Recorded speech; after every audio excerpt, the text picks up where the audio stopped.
everyone, and welcome back to another episode of Green Jeans. I'm your one co-host, Anneke Van Rossum, using pronouns she, her, joined by my other co-host, Maya and Anneke, also using pronouns she, her.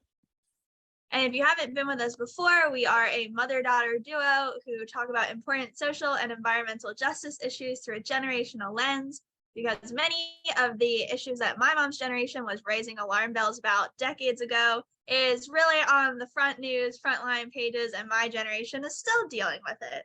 And just before we get into the episode, a quick reminder to everybody, if you really like what we do, be sure to share our podcast, be sure to follow us on Instagram at Green Jeans, and be sure to give us a 5-star rating wherever you're listening to.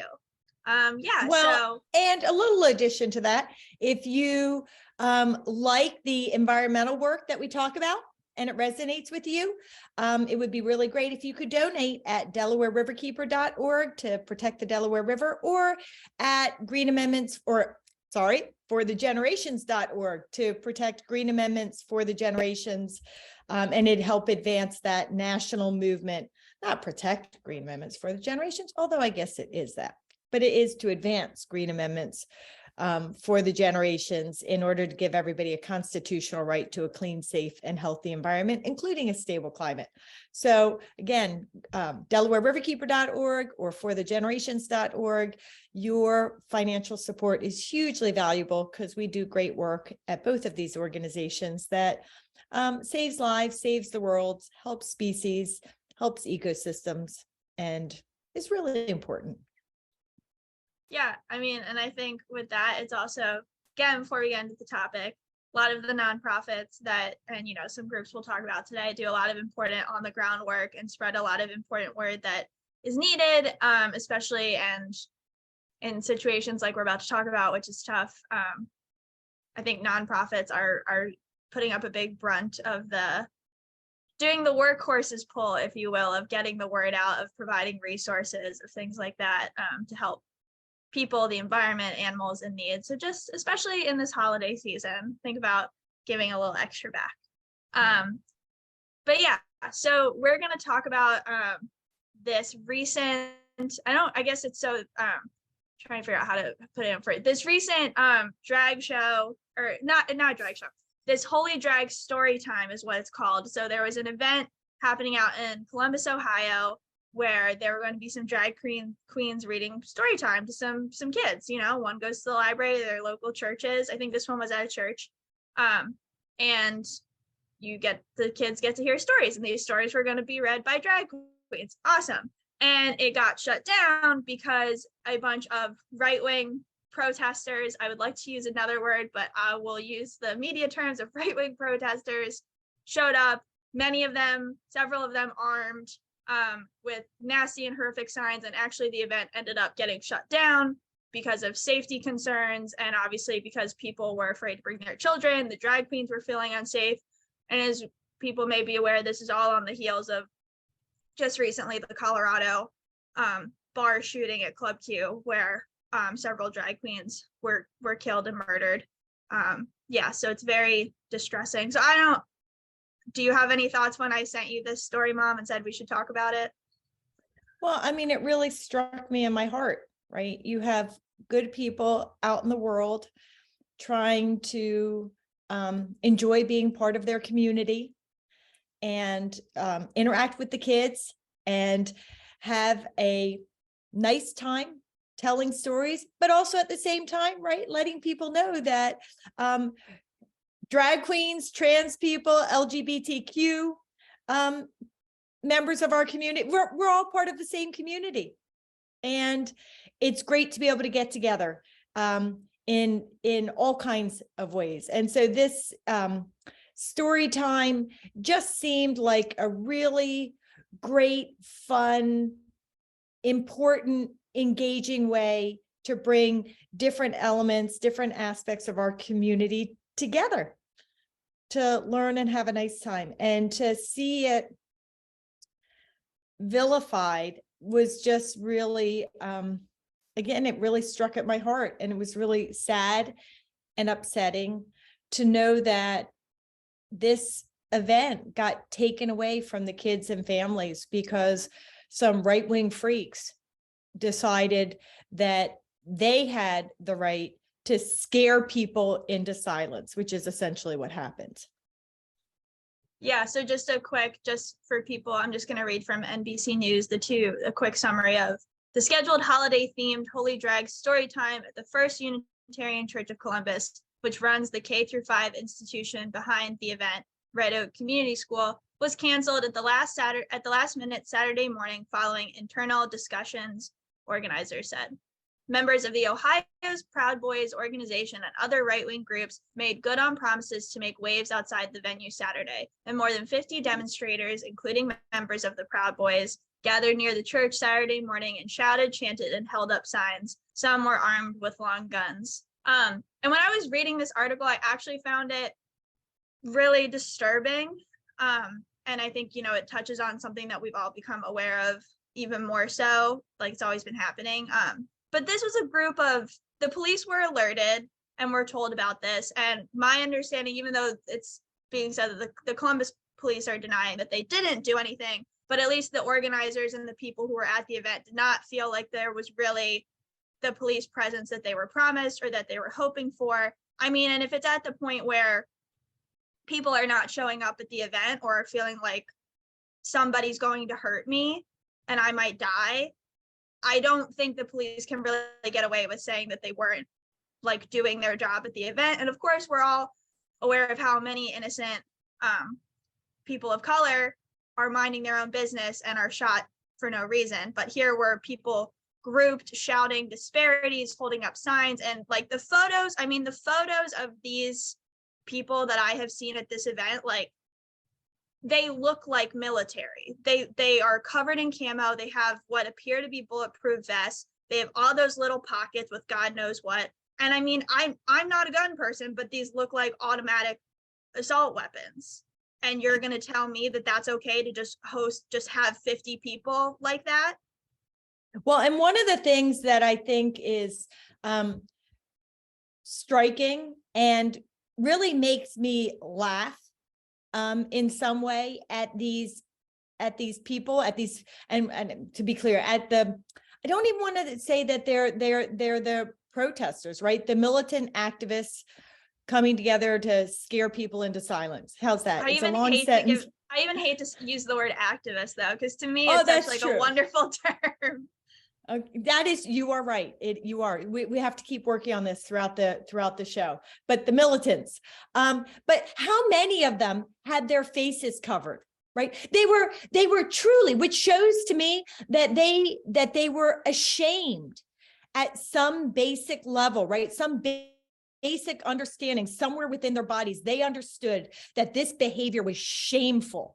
And they should cover their faces, because if they didn't, they could be ridiculed. They would be ridiculed. They should be ridiculed, because this was a shameful act that they participated in that day. And as an activist, again, I agree with you. I love that word. I love the word activist. I love the word liberal. I own those things. I love tree hugger. I love fish lover, right? I love, job creator, right? Like these are great ways to describe people who work for social justice, environmental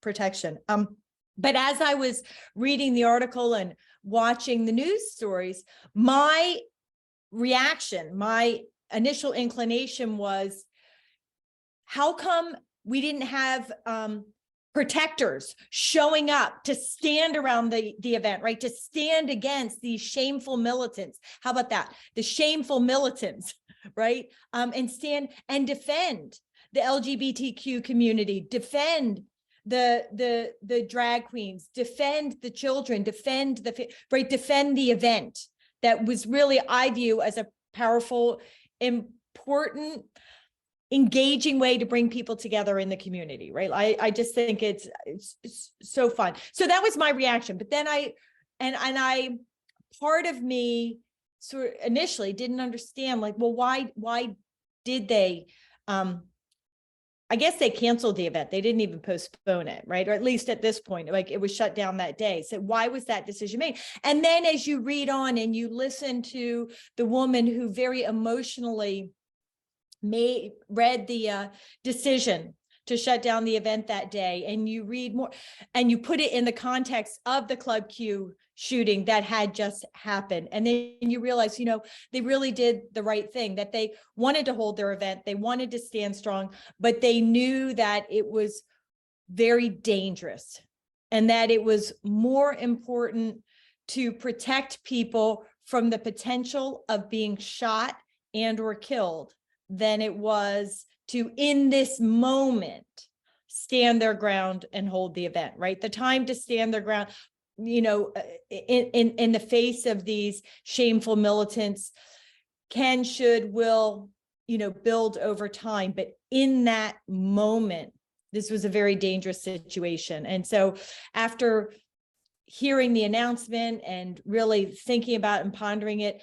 I think that they made not just the right decision, but the protective decision and the respectful decision and the caring decision to shut the event down that day. But the other thing, then my next thing was like, I want to go online and I want to find out what is happening now to take back the ground, to take back the light, to take back the space against these shameful militants that are going to clearly be coming out again, and again at events like these. Yeah, I mean, and I think we all kind of, when I was reading this NBC News article, it does sound like that so they said, despite the planned presence of more than 100 security volunteers who plan to create a human perimeter around the event, but there weren't people, which again, I'm not clear. They're talking about the police and that, so I'm not clear if that also includes police, that includes people showing up, which it's one of those things I think we all say we would all show up and be there, but it is really scary when you have, I'm going to say, I think mentally unstable people who are willing to bring guns and we don't know. Nobody knows what they're going to do. And I thought, when reading this, I was like, well, let me go and read a Fox News article and just see what they're saying in terms of, know thine enemy. And I started to read it, and it was just, and then I stopped and I was like, this is just the biggest crock of what. And it's disgusting. Like, one of the signs I saw that was displayed at the event, that's one of these people were holding, was calling them groomers, which, if you don't know what that term is, it's the term coined for pedophiles who would interact with young children and groom them to be okay with bad things happening.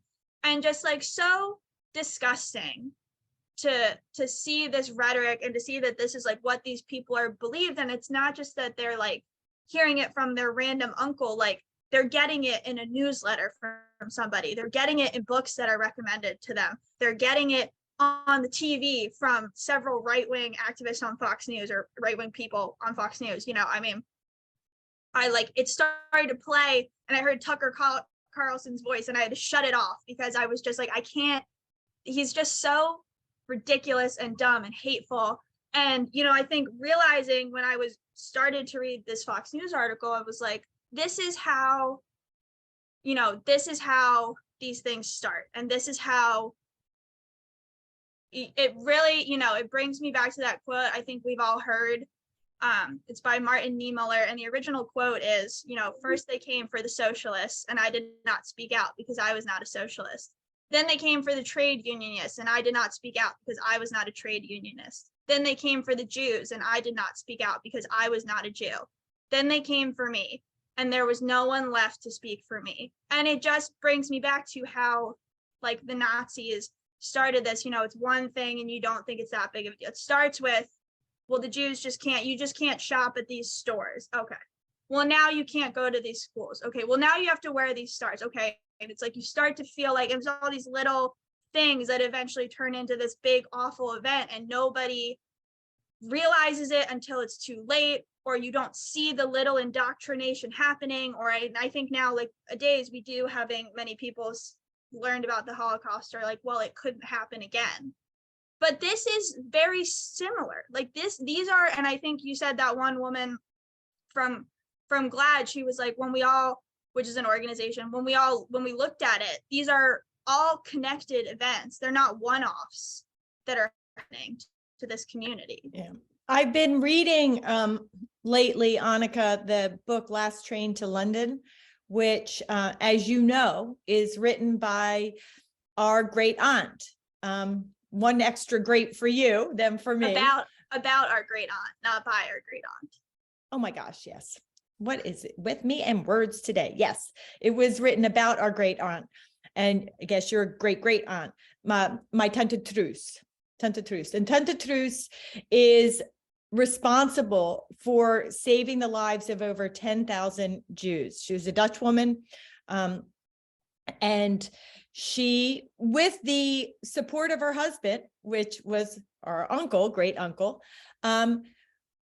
would go into Germany and rescue Jewish children and bring them out to safety, right? Get them out of the country in all kinds of different ways to rescue them from the Nazis, to rescue them from the camps, to literally save their lives. And in the final count, it was over 10,000 children that she saved, and she's well recognized for that.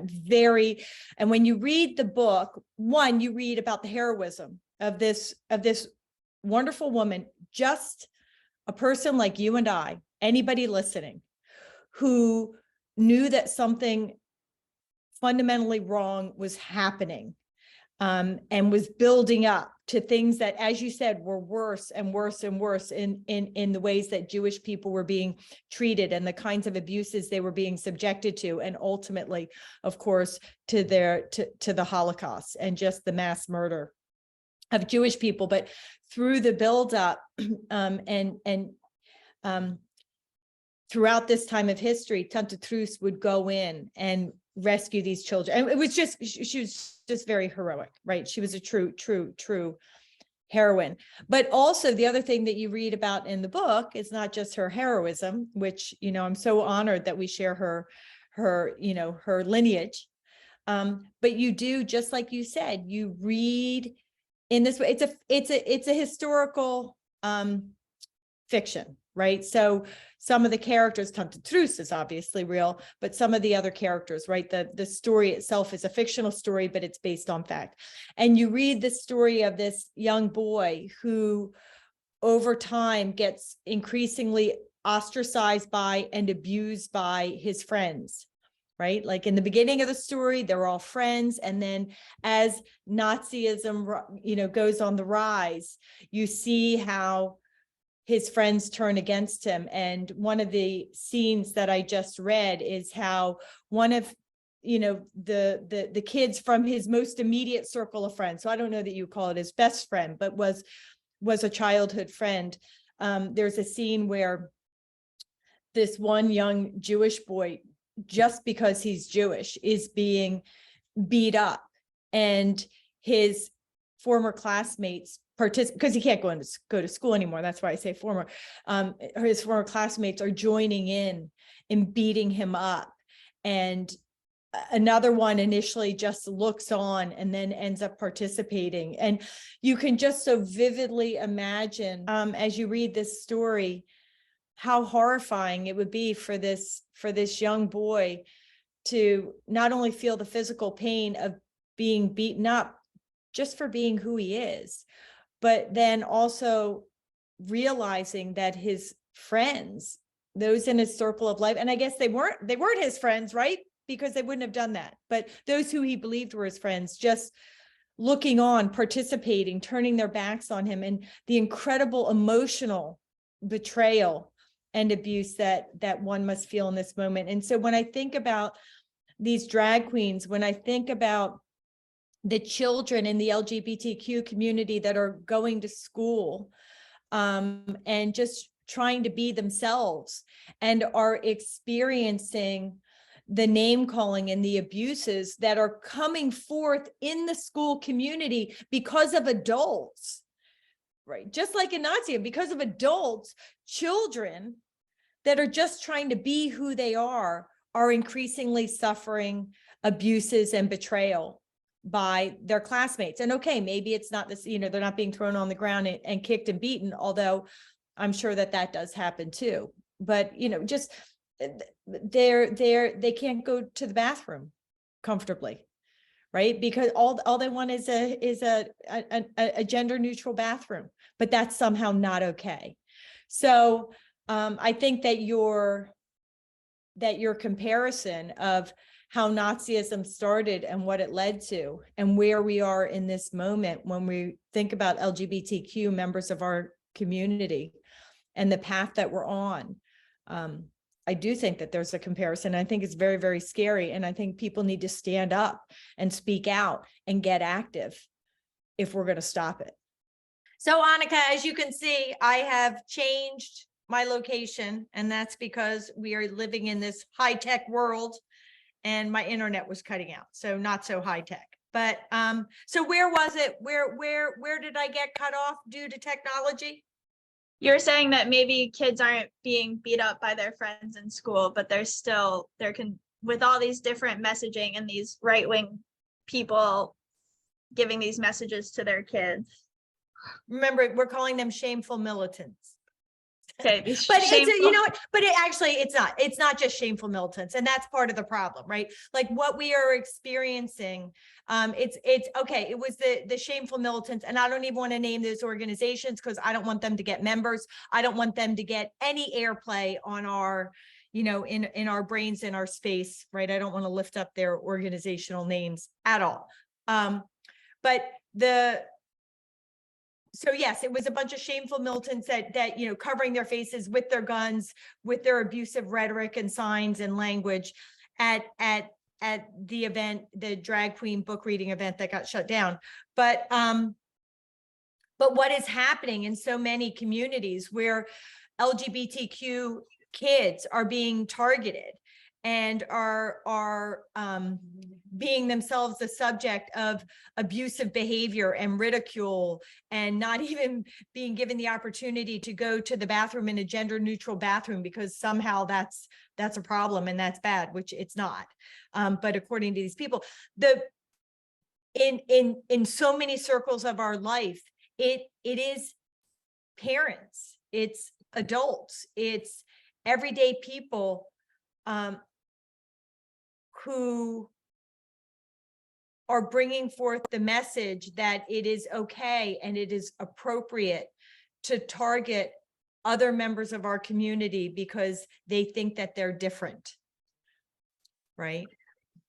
The abusers think they're different, and as a result, we're having, so I think, and that's where I think your comparison to Nazism is really important.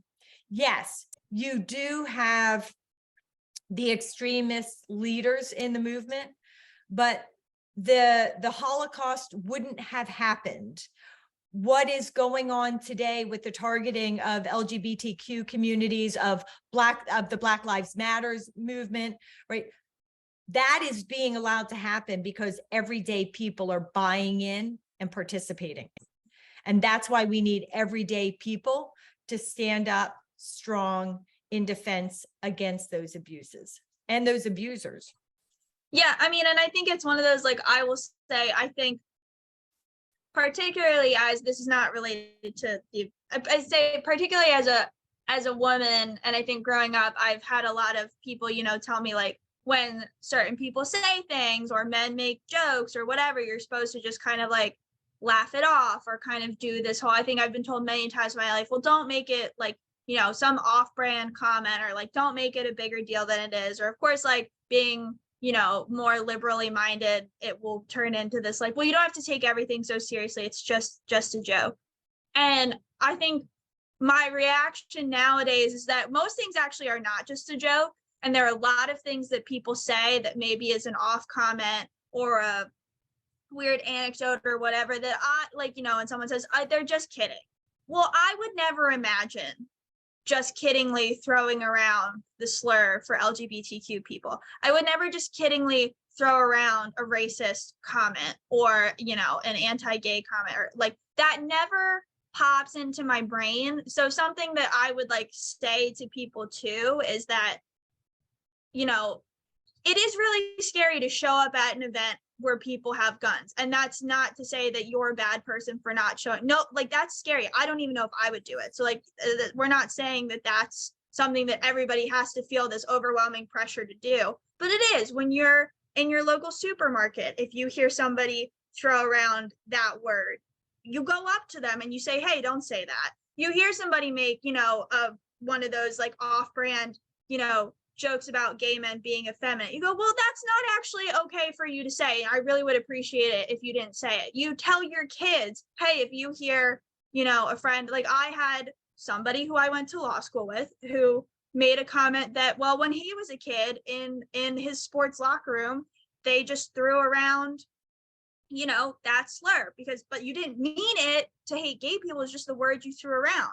To which my reaction was, okay, you made a mistake then, but you're an adult now and you should know better and you should know not to do it. And it's not an excuse anymore. Well, but it's just in me. It's too bad.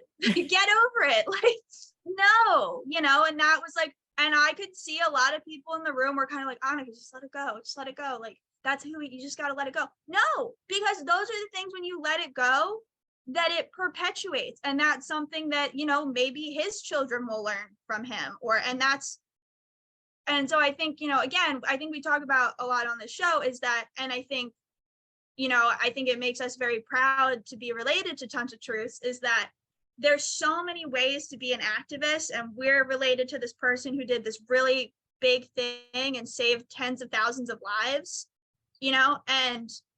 but you can save lives and you can actually make a difference by doing little tiny things every day, by calling people out on their poor logic or poor commentary. And I think like the big thing that's always so disgusting about reading about these right-wing militant extremists is that there's nothing different about me and a drag queen. There's nothing different about me and any member from the LGBTQ community other than like in terms of like just being people. Like we're all just people. And the fact that because somebody lives a lifestyle that you don't like or makes you uncomfortable, the reaction isn't even like, oh, I'm not with that. The reaction is, I'm going to show up with a gun, is what will never. And I think it's because, again, you have all these people that do this like, well, if you don't stop this story time, they're going to turn your kids into them. They're good. And like, and saying that they're groomers and things that are just so wholly untrue and so wholly disgusting.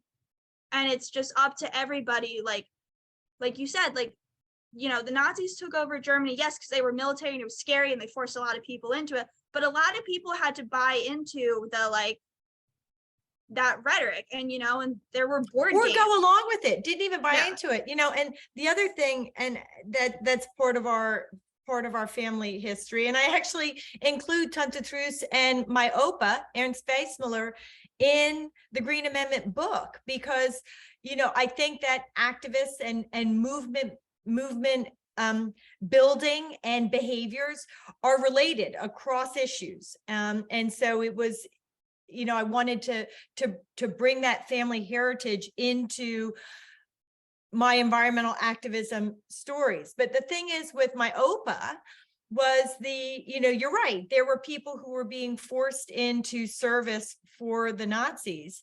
Well, when they came to, my mother's house when she was young, my Opa, and they came for I think 2 or 3 of his sons to take them into service for the Nazis, my Opa sent his sons away and told them not to come back, and told the Nazis they could not have his boys.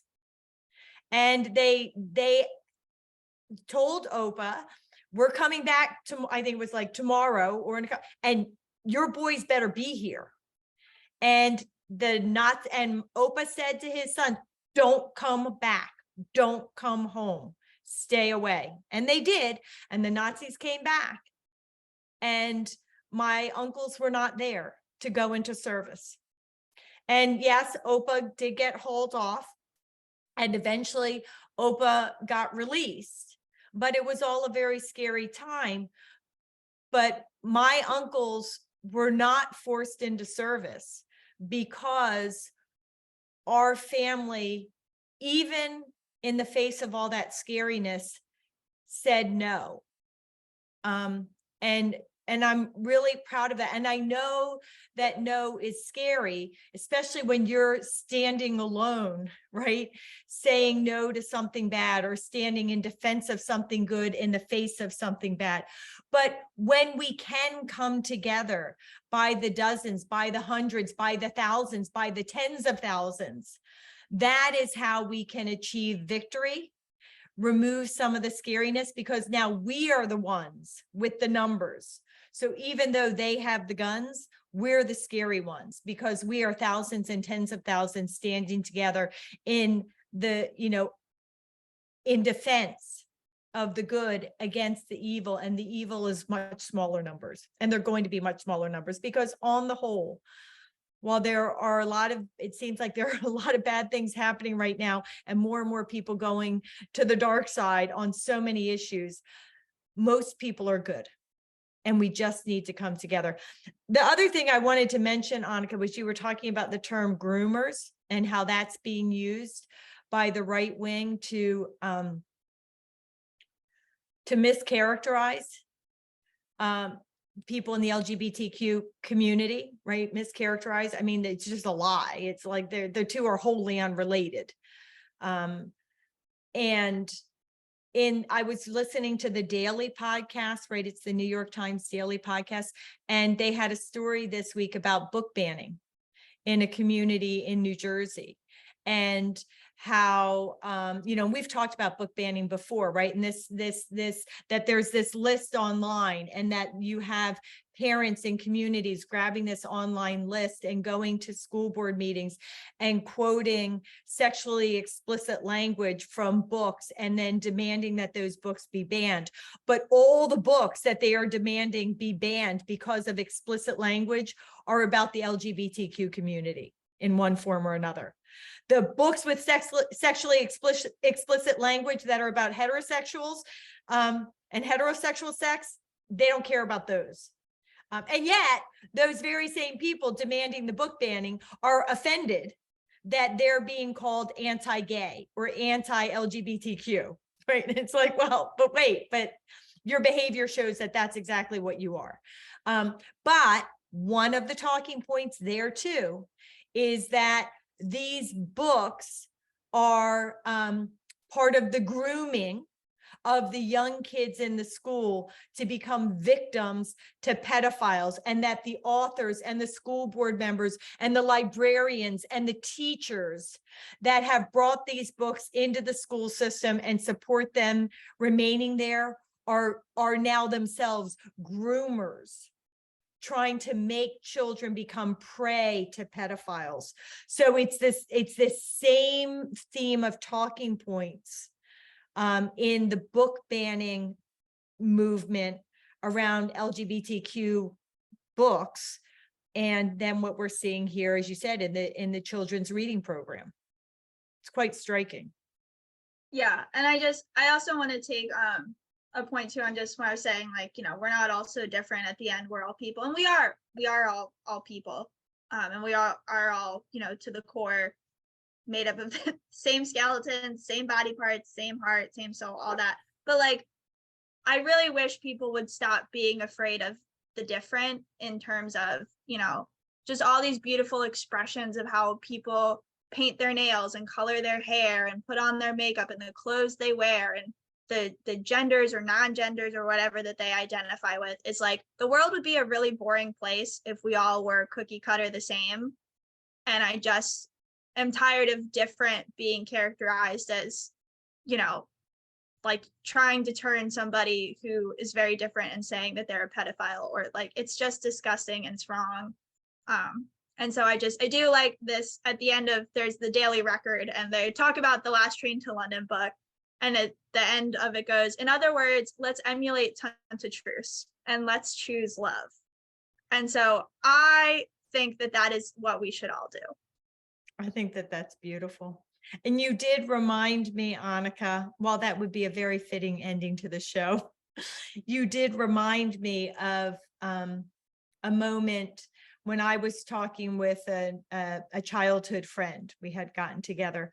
And much to my surprise, this childhood friend, who I hadn't talked to for years, was expressing opposition to gay marriage. This was a number of years back before gay marriage had been legalized. And and I couldn't understand why she was opposed and she kept trying to explain it to me. And I finally said to her, and I said her name, and I won't say her name on the show.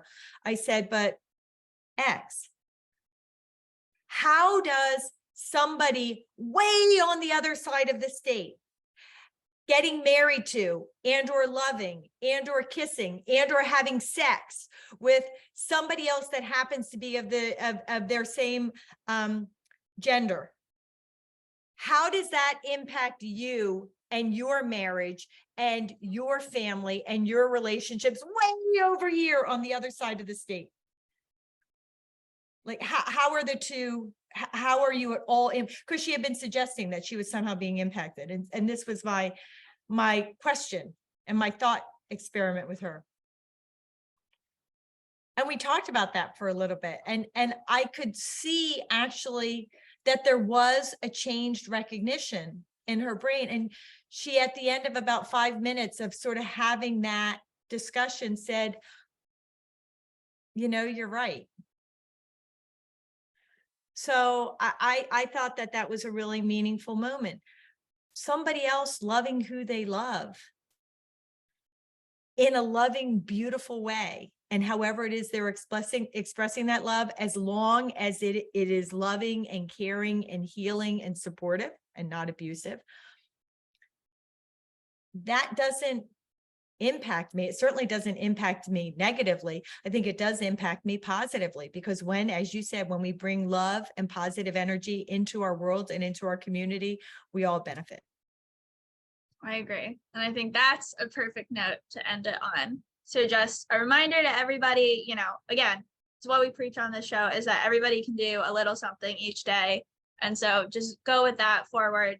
And, when you see something, say something. And because otherwise you will be left with no one to speak for you when they come for you, if they come for you, based off that quote. So yes. So support any of your local LGBTQ plus movement groups. If you can, please go look into them. They need your support as well. And as always, we are still love to remind you that we all share this beautiful, wonderful environment. So if you live in the Delaware River watershed, PA, New York, New Jersey, or Delaware, consider donating to Delaware River Keeper Network. And if you live anywhere in this nation, consider donating to Green Amendments for the Generations, fighting for a constitutional environmental right for everybody. Because we all share the same air, the same water, and the same environment, and it should be healthy for everybody, no matter who you are. So I think with that, is there anything else? Good? No, I think that's great finish. All right. So until next time. Until next time.